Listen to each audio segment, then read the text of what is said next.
Want to hear a funny story? PayPal is hiring a full-time content creator for their CEO for a cool $200,000 salary. Because PayPal knows that when the CEO shows up online, the brand benefits offline. A CEO viewed as a thought leader helps attract business and shorten sales cycles. The good news is that you don't need PayPal's budget to create CEO content, but you do need Story Night, an independent strategic comms firm that positions executives as thought leaders by applying the talent of Hollywood writers to their communications. To learn more, visit the Story Night website at story-night.com. And now, on to the show. They gave me a nice check to go away, and it gave me the runway to become who I am today. So, and by the way, they fired me on my 50th birthday, which was a ton of fun. Fast forward 4.5 years, NBC Universal pays $500 million to Netflix to get The Office back.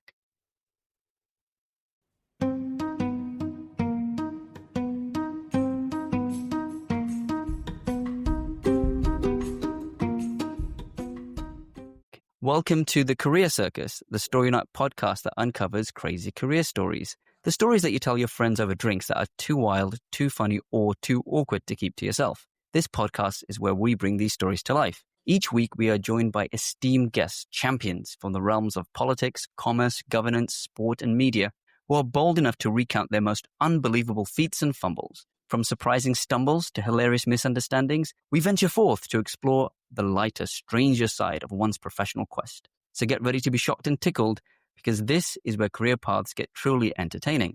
And today, we're joined by a true pioneer, Evan Shapiro.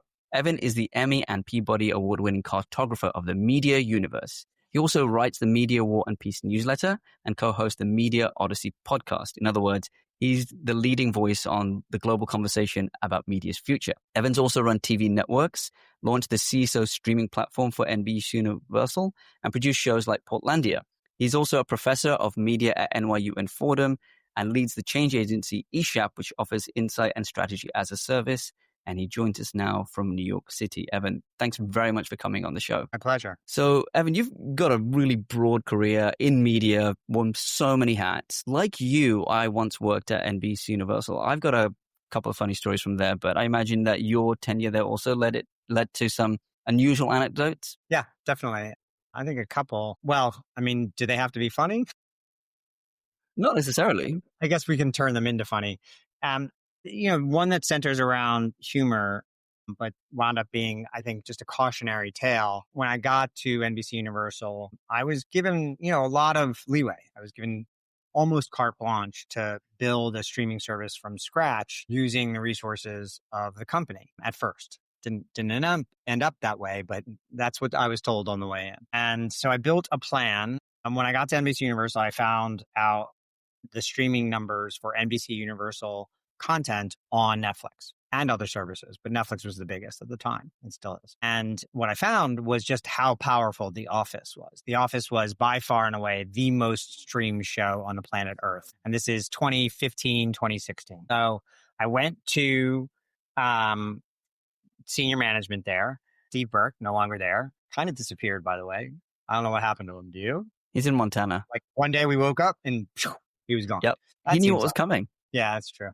But I went to the senior management led by Steve Burke and said, we should take The Office off of Netflix. It will crush their traffic. And it is the perfect thing to launch NBC Universal's own streaming service. And at that time, we had focused on comedy as the way to go, given how many good NBC comedies had come out over the years. At first, the distribution team led by Francis Manfredi said, we can't do that. And I said, yes, we can. Here's the contract. And we had the right to do it. And so we went to Netflix and said, we're planning on taking the show off of Netflix. And they said, you can't do that. And so we showed them the contract and said, yes, indeed, we can. And so they came back and offered $100 million on top of what they were already paying for the show to keep it. And for NBC Universal not to even put it on what became CISO. And Steve and the senior management came to me and they're like, well, this is a great idea. And look, we're going to make $100 million of it. So it was a really good idea. Thank you very much. But we're going to take this. Sorry, kid. And they patted me on my head and they gave me some money to go make original programming instead, which is what we did, which was not nearly as good an idea. But I'm a producer. And so I was happy to do that. What they said to me at the time, I said to them, there's going to come a day where you're going to be upset with the performance of CISO. And at that moment, I want us to promise to each other to remember that I just made you $100 million without doing anything. And everyone, yes, of course, this will be baked into, absolutely. Fast forward, I don't know, 20 months, we're shutting down CISO. Goodbye. I'm like, do you remember that time when we made you $100 million before we even started all this? And so we're already in the black based on your own math. They're like, no. Anna and Kinney, no, get the fuck out. Now, they gave me a nice check to go away, and it gave me the runway to become who I am today. And by the way, they fired me on my 50th birthday, which was a ton of fun. Fast forward 4.5 years, NBC Universal pays $500 million to Netflix to get The Office back. I'm not great at math, although I am. Net negative number, 400 million. You know, that to me personifies NBC Universal, Comcast, Cabletown more than any other story. I love it especially because the whole thing was entirely predictable. I remember at the time, this may be 2018, where there was an article, might have been in The Information. It said essentially legacy studios like Universal, like Disney, were giving Netflix the bullets that were being trained to shoot at legacy studios. Words to that effect. And it's true. But essentially, you got to cannibalize yourself or someone else is going to do it for you. At Sky in the UK, Jeremy Darroch around 2012 positioned the business to go full in on streaming, even though it did cannibalize some of the satellite platform. And I feel like in the US, there's an element of, hogs got fat and then pigs get slaughtered, or whatever the expression is. Yeah, right. You mentioned Cabletown. I found NBC to be a bit like Cabletown when I was 100%. there. 30 Rock was not a comedy. It was a documentary. Yeah. There's no question about it. And if you take what's his name? Ken, who plays... Ken Page? No. The actor who plays the CEO of Cabletown, Ken, he was the White Shadow. It'll come to me. Anyway, that character and Brian Roberts are the same guy. And I have a funny story for you. So we're in San Francisco, and we're doing a tech conference there. I can't even remember what the conference was, but I'm giving a speech, and Brian Roberts and Steve Burke are sitting in the front row, and I get up there and I say, hey, everybody, I'm the last thing standing between you and lunch, so I can say whatever the fuck I want. And place gets a laugh. Afterwards, literally every senior executive at NBC Universal who was there comes up to me and goes, Brian's very upset. I'm like, why is Brian upset? The presentation went very, very well. People are saying it was great. Like, you said fuck on stage in front of him. He's upset because I said a bad word? Does he think the people in this room have never heard that word before? And by the way, subsequently, disinvited from a board meeting because of that. I was supposed to go to a board meeting, and that was clearly the beginning of the end of my time there. Because meanwhile, there's literal rape happening floors down below that I'm almost 100% sure he knew about. That's why I don't work in corporate America anymore. A bad mouth. I say dirty words on stage. And you can't do that. You can't do that. Well, it's clearly worked out for you. So, it might have been tough at the time, but it's got a very happy ending, which is great. Yeah, getting fired on your 50th birthday, very publicly. It was written about and things like that. And I've written about this before. That was not so easy. And I honestly thought that was the end of my career, to be blunt. So it was really hard at the time. But it's turned out okay, yeah. Yeah. I'll share one story from my time at NBC Universal as well. This is during the pandemic, and leadership was trying to, rally the troops and maintain energy during COVID. And Linda popped on a company-wide Zoom call. When I say company-wide, it's just her division, which is a pretty big division, doing about 8-9 billion at the time. And she has a baseball cap on, and the baseball cap said "work, bitch." I was like, oh, okay, I guess we're doing this. That is Linda, friggin' nutshell.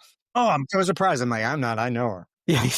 So we mentioned that you transitioned from corporate to what you do now. And I think many folks will know you as the cartographer of the media universe, like these incredible outputs that help people make sense of very complicated media universe, which means you've had a front row seat to understanding the underpinnings of the industry, some potential changes in the industry. Has that led you to a position where you've heard some kind of absurd or ridiculous pitches for a new show, for a new platform, for new regulation, anything like that? Yeah, I mean, I hear crazy stuff all the time. To me, I think that my favorite period was the NFT period, because I think in the swoon around NFTs, just every stupid thing anyone's ever said was like on steroids. and just the ideas that people had for NFTs and I'm even trying to remember the stupidest one, but remember the whole Bored Ape thing? Yes. I mean, Justin Bieber paid what, $1.9 million for his ape. How's that paying off? And crypto is still, to me, a bit of a cult. I understand it's doing quite well right now, but Jim Jones was very popular until he shot everybody and gave away.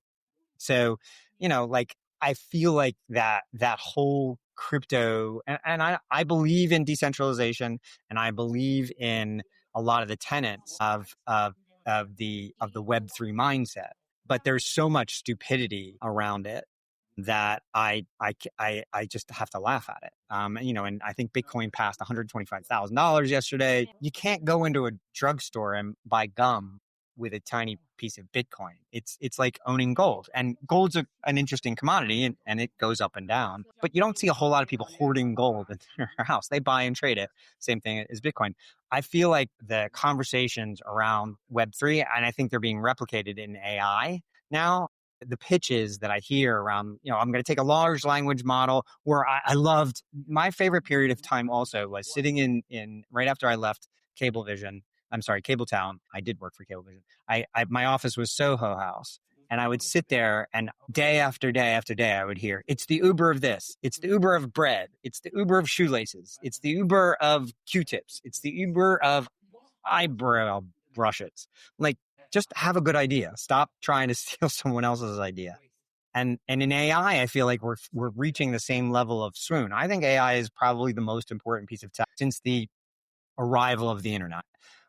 But I also think people are like completely out of control on their dependence on it, but also their belief system on what it's going to change everything. No, it's not going to change everything. It's going to slightly improve things as we go. It's kind of like, improvements that we make to the mileage on cars and things like that. It is not going to replace human creativity.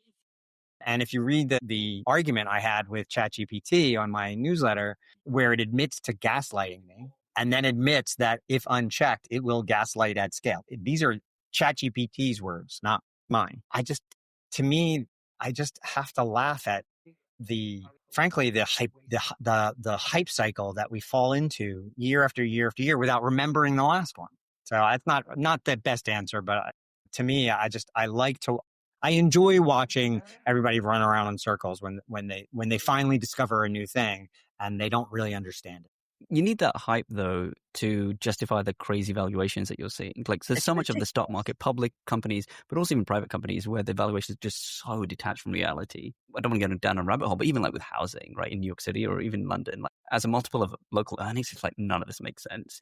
No, it doesn't. But in particular, if you look at the valuation of OpenAI at $160 billion, when they're losing $5 billion a year, to maybe going up to $10 billion this year, and no one has yet proven the model. Nobody. Not Google, not Microsoft, not Meta. And in Google and Microsoft and Meta, what they have proven is AI is very important to improving our entire enterprise, but we're not charging money for it. Like, it's not the business. It makes the business better.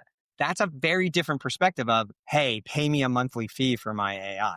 I'm paying for AI. I don't think it's very good, and I don't think it's necessarily getting better. In fact, in many ways, it's just getting worse. And so the focus on, I'm going to sell pieces of AI as a recurring revenue model, I'm not sure that's the model for AI. I really don't.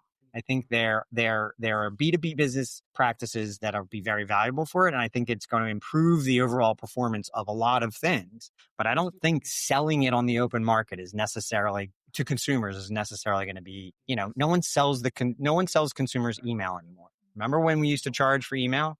Remember that? No one does that anymore, right? So I think that's where we're headed with AI, is a universal access to AI and just baked into everything that we do. And then the companies get more ads, or they get more efficiency or whatever, and it improves their business. But I don't think it's a product we're going to sell in bottles. To pull on that thread, I think there's an element where AI tools will inevitably carry ads. Yeah. Because like, how can they not? It's like Netflix for years would say, we're not going to have ads. Yeah, but right. Anybody who's got a bit of sense would like, you can't resist ads. It's just not possible. It seems like AI is heading down that way too. Yeah. The hard part, about that is, I mean, again, I'm not just trying to plug. If you go back and you read the newsletter where I take a whole transcript, so it's a 3-day transcript between me and ChatGPT, and you watch its mind work, right? The flaws in it were made by humans. The algorithm isn't flawed. It's the humans who programmed it to self-protect and never admit a mistake, and all the other biases we carry with us when we program things. Once Rob Crusoe, who runs Google Television in the US, he said this thing on stage at South by Southwest at a panel that I was on this past March. And he said, ads on connected television operating systems make businesses do things for the wrong reason. So the consumer comes in looking for a piece of content, but the platform is incentivized to show it a bunch of ads and point it towards things, frankly, that it makes money off of, as opposed to the thing that the consumer actually wants. Now add that to AI.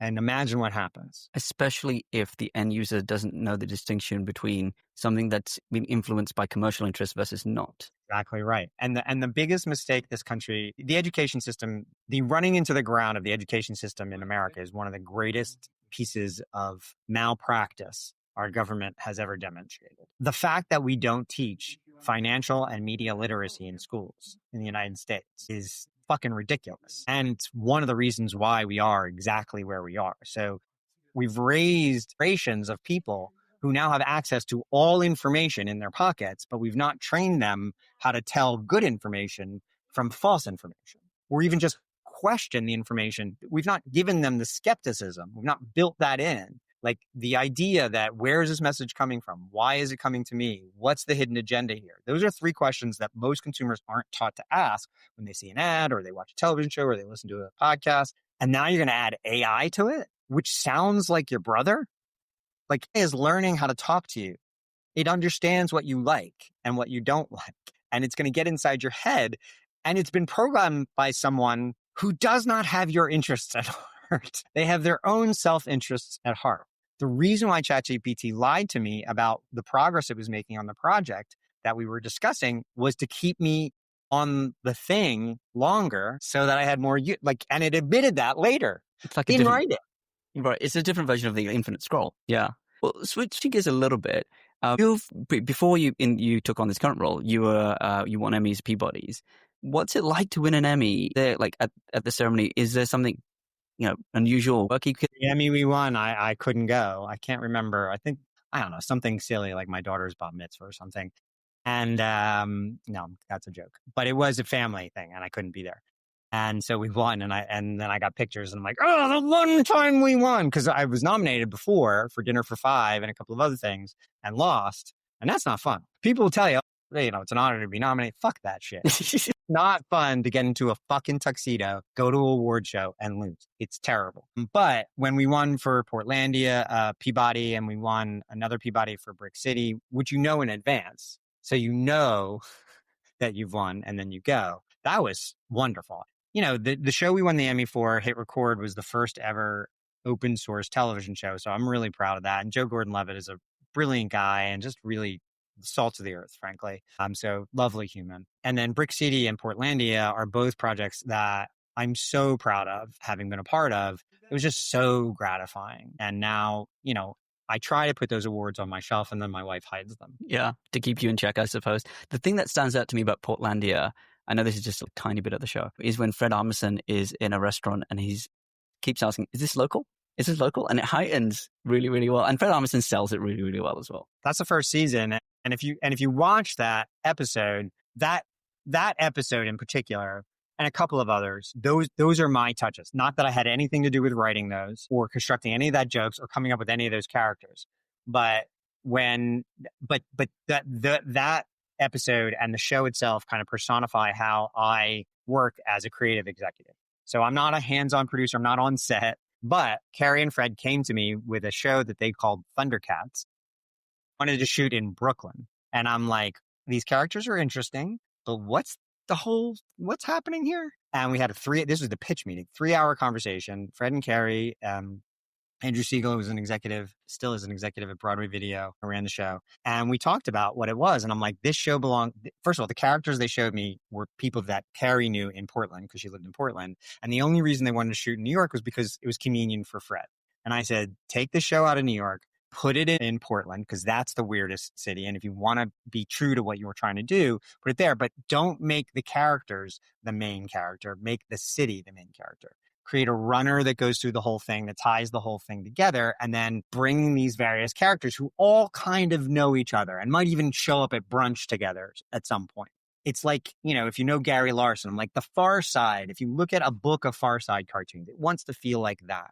That was almost the last note I ever gave on that show. And what they came back with was the first episode of Portlandia exactly as it aired on the TV. So, and that runner, that runner of that Colin the chicken, is it local? That runs throughout that whole episode and goes to really fucked up extremes. They wind up in a cult and yada, yada, yada, and so on and so forth.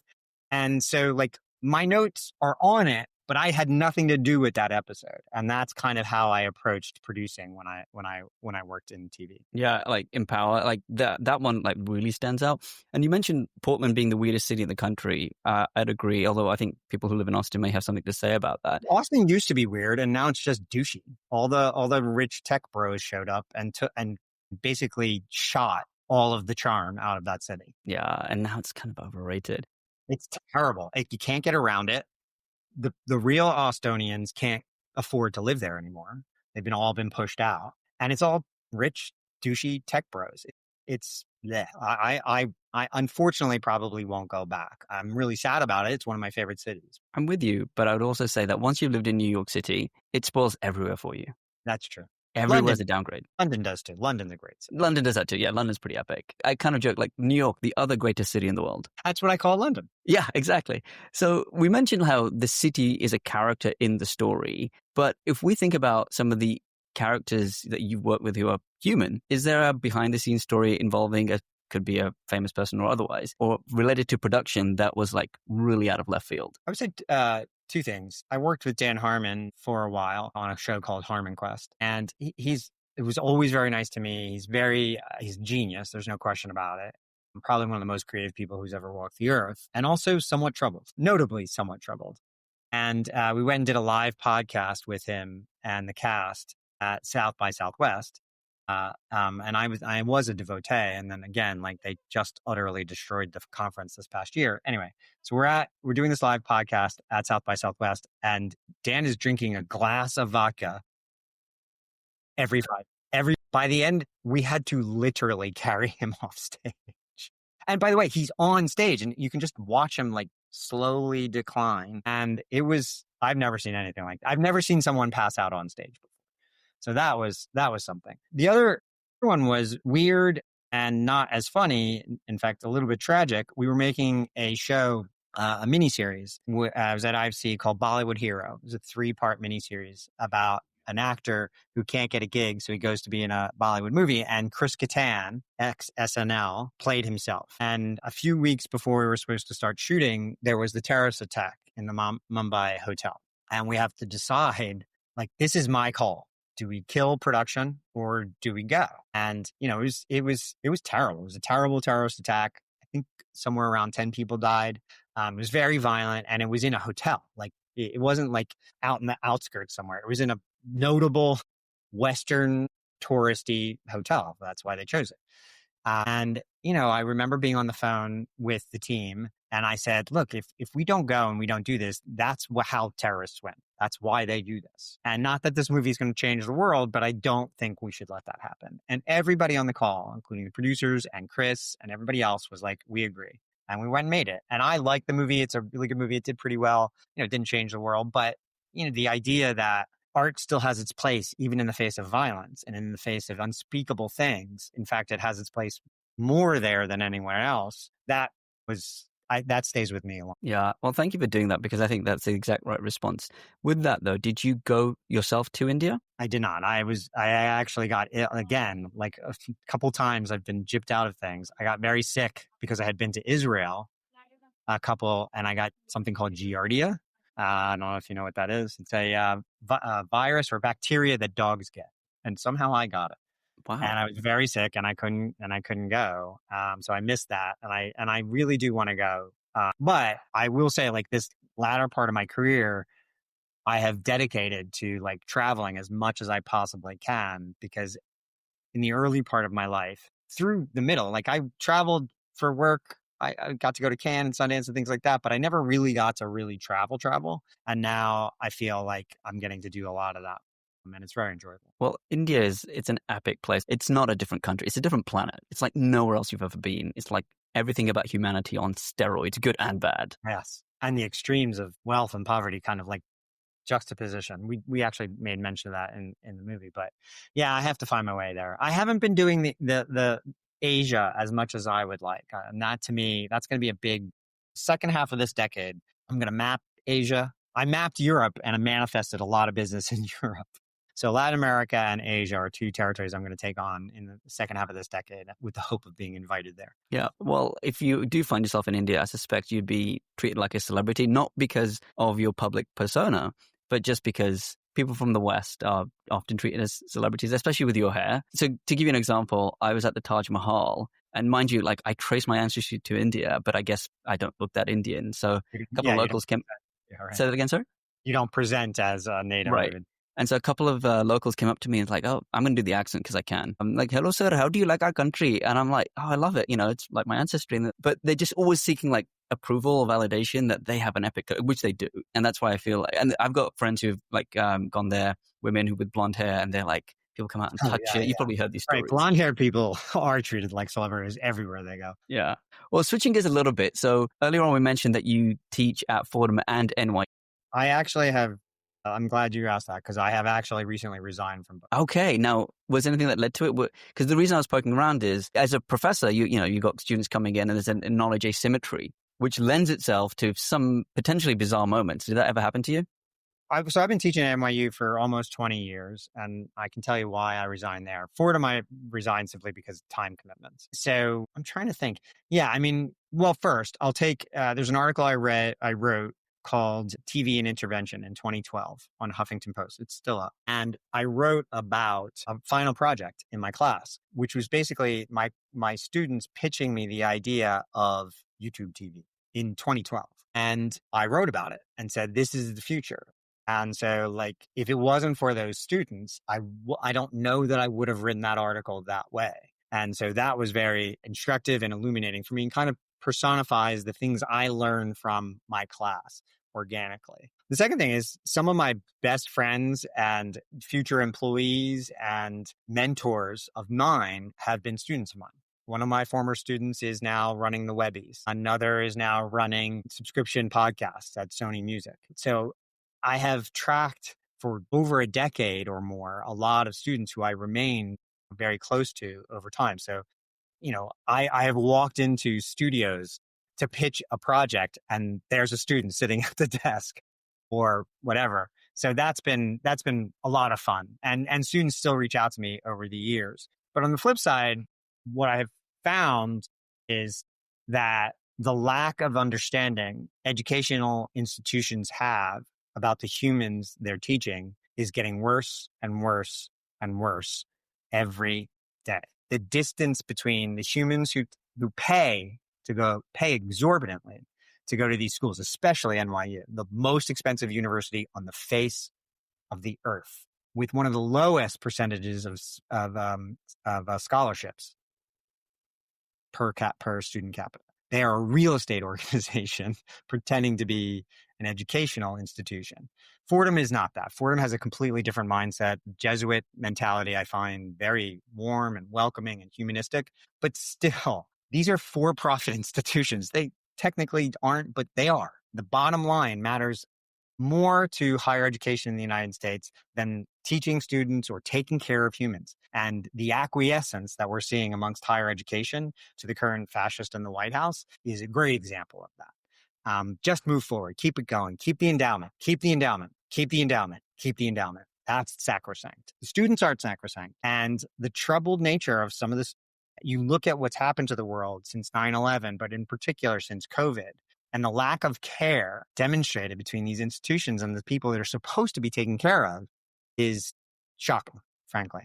And that's been, and then the exacerbation of what happens to you in your teens, late teens and early 20s by COVID and the world around us right now. And the hard feelings that these students are facing, most people who become schizophrenic, it happens to them in college, right? Most times, yes, you have great things in college, but there are a lot of bad things happening in colleges too. And the fact that these institutions do not take special care with these precious eggs that we're giving them for 4 years, especially given how much we're fucking paying for it, it's one of the great miscarriages of society that America has right now. It reminds me of, if you remember The Dark Knight Rises, when Catwoman shoots one of Bane's mercenaries. And sorry, before that, she goes, "I'm not bluffing, I'm going to kill this guy." And Batman's on the up above, and he's like, "They know, they just don't care." It reminds me of that. They know. They know, they just don't care. What was it like at NYU when last year it was kicking off at Columbia? And I would say Minu Shafiq did a horrible job of managing that situation. Wow, we can see Columbia from our house. It was not good. Still can't walk on campus there. Did that affect the vibe down at NYU? It did and it didn't. I mean, the difference between Columbia and NYU, two of the three largest landholders in New York, by the way, the Catholic Church, NYU, and Columbia, is Columbia actually has a campus. NYU doesn't. And so Columbia not only has a campus, they have gates on either side that they now lock. Can't do that in the East Village. That's not a thing. Can't lock up Washington Square Park.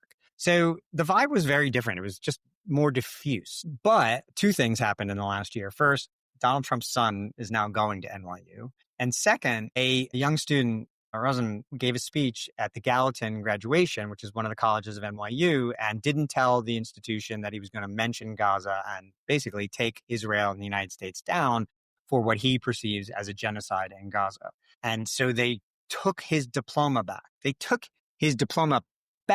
He paid at least $300,000 for that diploma. He did all the work and he graduated. And now they're taking his diploma back, cut his mic, take him off stage, ban him from future events. Those are all cures that are commensurate with what you perceive as the crime. And I basically told them, I didn't basically tell them, I told them online first and then to their faces, I will come back to the university when you give him his diploma back, which they have yet to do. So I resigned. And I'll be honest with you, the chill that's coming over the staff at NYU and other institutions. I wasn't alive in Germany in 1929, but there are a lot of people inside these institutions saying this is probably what it felt like. Yeah, that's a very chilling thought. And I totally can see why people are saying that. There's a couple of Yale professors who study fascism who have decamped to Canada. That was in the news not long ago. Based on what you've described with these kind of trends with this administration, based on the trends that we've talked about earlier with AI, and based on kind of broader economic, social trends that you're seeing, if I asked you what the media landscapes would look like 5 years from now, what would you say? Everything's going to look a lot more like YouTube. So take all of that, right? Because YouTube is the most used music service on the planet. It's also the biggest video platform on the planet. It's also the biggest kids channel on the planet. And there are 4.5 million active channels on YouTube. Only the top 900,000 get traffic. But it's still close to 1 million channels of choice there that get reasonable amounts of traffic. And every time you log on, it says, "Hi, this is what you want today." Everything's going to begin to look like that. Netflix was supposed to be that. Remember, it was supposed to be intuitive. Because you like this, we're also going to give you this. But because we've created these series of walled gardens around the data, forget the programming for a second. Just the data is walled off. Google's data is Google's data, Amazon's is Amazon's, Netflix is Amazon's. Netflix can't possibly know what I want to watch. It can only recommend things that Netflix wants me to watch. And so because you liked Ripley, here's Love is Blind. That's not a thing. They don't fit. That's not a set. And so what the consumer wants is the radical personalization of programming and ads, by the way, that we promised them when we brought all this tech to television in the first place. So whether it's audio or gaming or video or whatever, I think most of media is going to go through a major evolution of radical personalization. AI driving a good deal of that, by the way. And then I think we're going to wind up in an era of super apps where you have Amazon and YouTube or Google, perhaps Meta, I don't know. Perhaps Microsoft, I don't know. Maybe Disney, but certainly not Warner Brothers Discovery. Certainly not Comcast Cabletown. Those are certainly not Paramount. Those are all, rigor mortis hasn't set in, but the patient's only being held alive because they're on a ventilator. And Comcast has a solid broadband and other businesses there, but the NBC Universal of it and all these things, like they may exist. HBO could hang around, but it's going to be kind of woven into the fabric of a much larger enterprise. The way DC is in, remember when DC was its own thing and now it's a small little teeny part of Warner Brothers Discovery? Want to become a small little tiny tile on some big tech's mantle. And, Amazon is packaging. Now Netflix is packaging TF1 in France. So you're going to see a realignment. But here's the thing that people don't understand about media is there's only ever been half a dozen to 10 voices that control all of media, ever, through the entirety of the history of humankind. First, it was the kings, then it was the church, then it was the kings again, then it was the government, and now it's these oligarchian media companies. And everyone's like, "Oh, there's a limiting of voice." I'm like, "You didn't bother you in the 70s. Same number of entities. It really just trades out." So we're watching the great trade out happen, and who's going to wind up on the other end? Definitely Google, probably Amazon, although the last year has not been great for them. Disney has a really good shot. I think Microsoft has a really good shot. You could see Spotify becoming the hub of a much larger super app, Tencent, Alibaba, but most of the big traditional media companies you now know will disappear. The exception to that will be the public service media, I believe. And I do think you're going to see the rise in importance in reaction to the totalitarianism that's become in vogue in the last 24 to 36 months. I think you're going to see, the BBCs, the ZDFs, the France televisions, the SVTs. I think you're going to see them rise again in importance when they figure out how to be digital products first. That's fascinating. I mean, the BBC is a national treasure.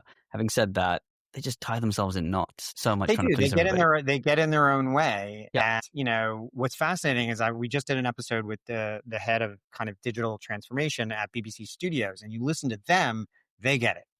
Then you go to the proper channel in the UK, and it's like, why is your news not live on YouTube every day?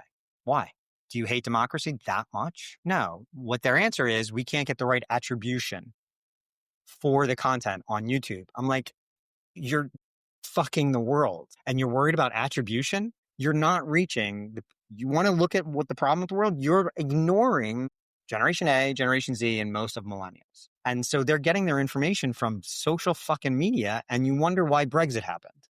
Why the world is going the way it is. It's because none of the verifiable providers of truth and fact are embracing the internet the way that, it's so obvious, and it's for silly reasons. The reason why BBC doesn't quit its nightly news live as it's happening on the telly on YouTube is, frankly, I don't want to. There's no fact. There's no data behind it. There's no true strategy behind it. It is just emotion. Absolutely. To build on that, Sky News has had a YouTube presence streaming like a rolling channel for years. And the reason I know that is because I worked on the digital strategy for Sky back in 2012. For Sky News specifically, I should say. And so if they figured out attribution, or they can tolerate a lack of attribution, what's so special about the BBC? Yeah. And the other thing is it's cannibalization. And all I do is keep providing data that shows that that's just not true. These are two different ecosystems. There's a media ecosystem for millennials and younger, and a media ecosystem for Xers and older. And they cross over at Netflix. They cross over at podcasting, right? They don't cross over anywhere else. Millennials and younger don't watch TV the way that we watched TV.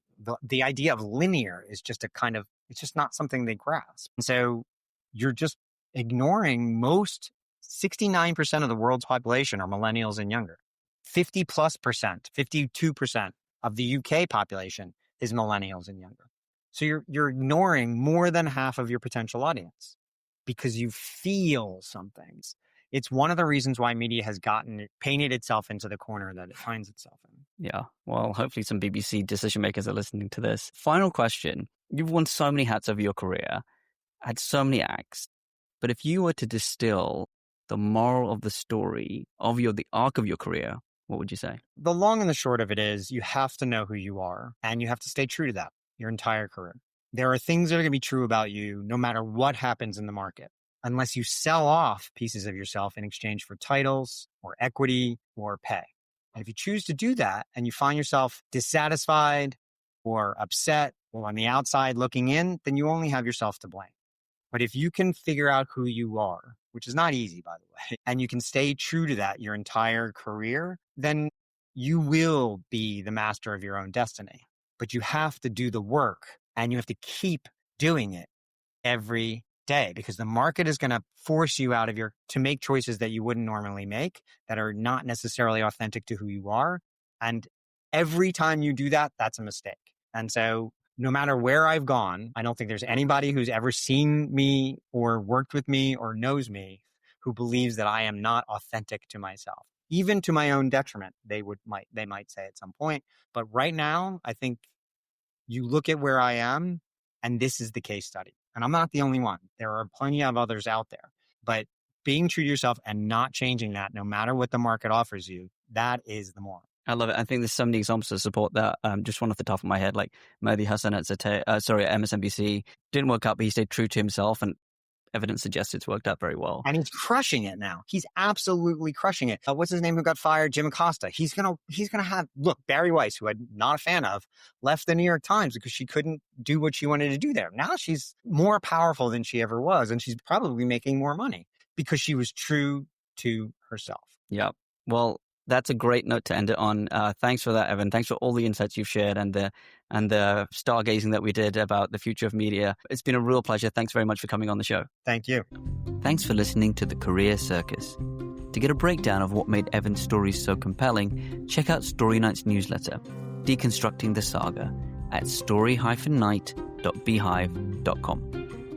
On the next episode of The Career Circus, we'll hear from the incredibly funny comedian, lawyer, and host of Hulu's Muslim Matchmaker, Yasmin El-Hayadi. She's appeared on stages across the US and Europe, including at the Kennedy Center, exploring the intersections of faith, family, and identity, combining raw honesty with contagious humor. Tune in to learn about how her upbringing as a hijabi in Alabama shaped her into the razor-sharp comedian she is today. The episode drops next Friday. Until then, goodbye.